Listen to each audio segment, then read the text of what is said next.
Meditation is a phenomenal empowerment that you can do whatever is needed in the world, whatever, I mean that, and still remain untouched by the process of activities that we need to conduct in the world. If you sit here, your body is here, your mind is there, who you are is little away. This is the end of suffering, and this is meditativeness.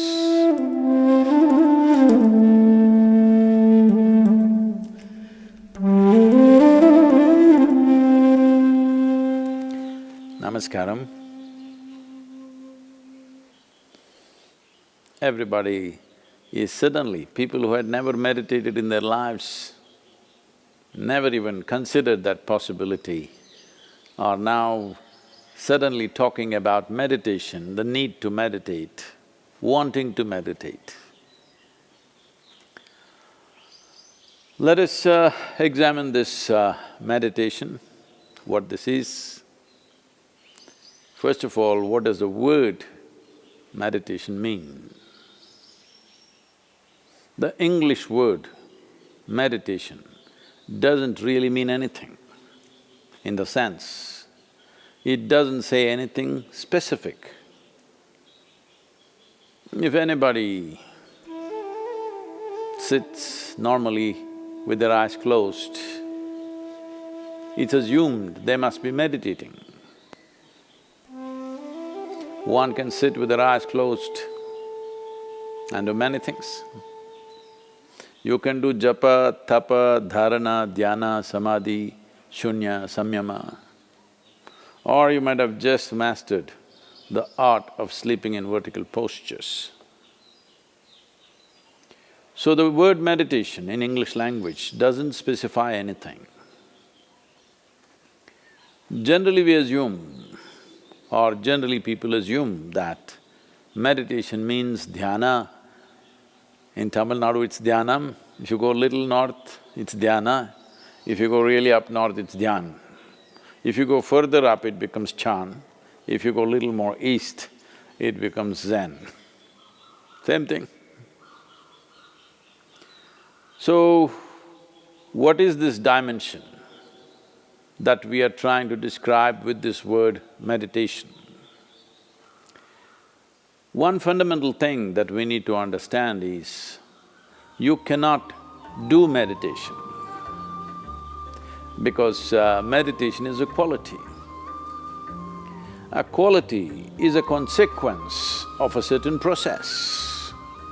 You can initiate a process, you can conduct a process. You cannot conduct a quality. Quality is just a consequence. It is like you want flowers in your garden.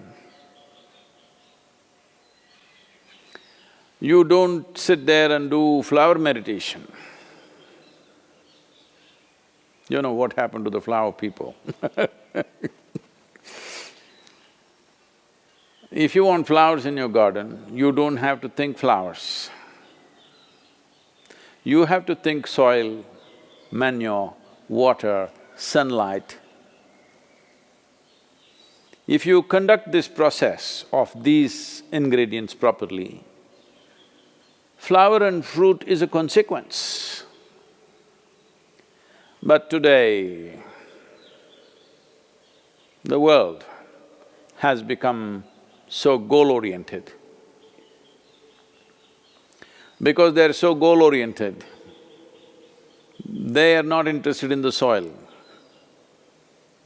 definitely not interested in the manure and all the other things, but they want flowers and fruit. If you want flowers without soil, manure, water and sunlight, well, you will have to settle for plastic flowers. Plastic flowers are very wonderful. Those who think of utility, it serves you in many different ways. It comes with a 5-year guarantee. Flowers are a nuisance. If you keep flowers in your house, you have to look at them at least 5 times in a day, what's happening, are they thriving well or not? But if you keep plastic flowers in your home, 5 years guaranteed, unlike your life. So essentially, the dimension and the process that you're referring to as meditation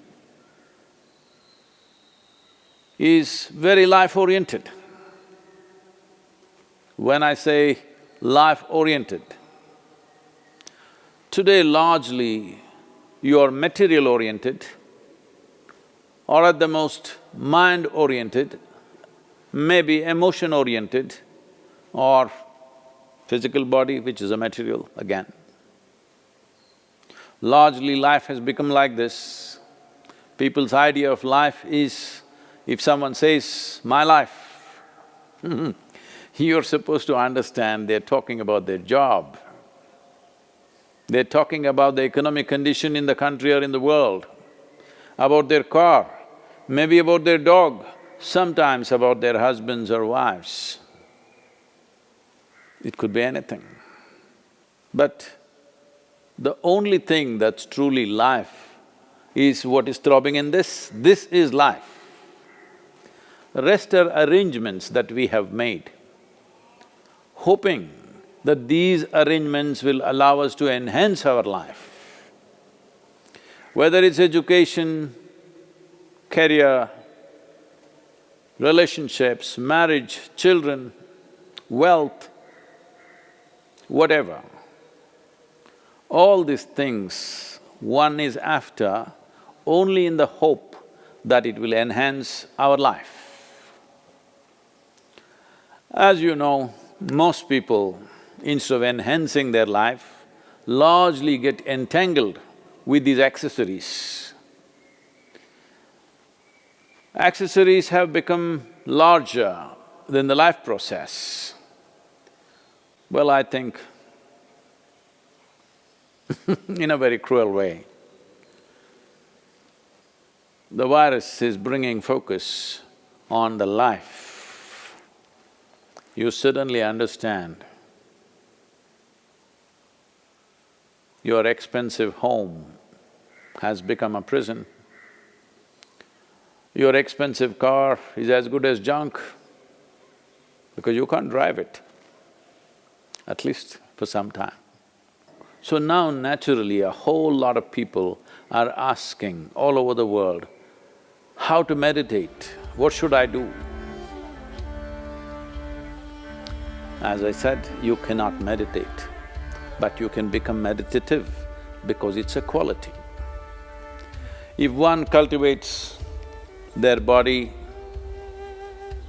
mind, emotion and energies to a certain level of maturity, you will be naturally meditative 24 hours of the day. Meditation is not an impairment that if you're meditative, you have to close your eyes and be limited to one place. Meditation is a phenomenal empowerment that you can do whatever is needed in the world, whatever, I mean that. Whatever is needed in the given situation and still remain untouched by the process of activities that we need to conduct in the world.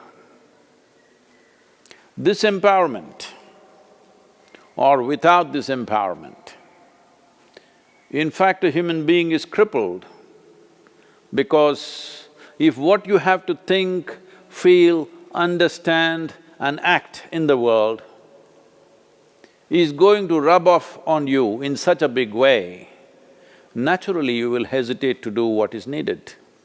Naturally you will avoid doing things that need to be done. In a way, the moment you are in a state where your own activity and the activity of the world around you and the activity of your mind and your emotion, once they are impacting you every moment of your life, then in some way you will cripple yourself because naturally you would want to keep the scale of your life very limited because activity, thought, emotion, involvement with life can cause enormous amount of suffering. Once there is fear of suffering, knowingly or unknowingly, you will limit the scope and possibilities of your life. Meditation means just this, in a very simple way if we have to put it. If you sit here,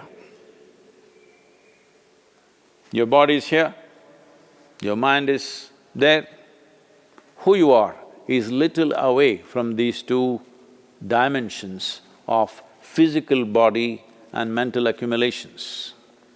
These two accumulations of body and mind, if a little space arises between you and this is the end of suffering. And this is meditativeness.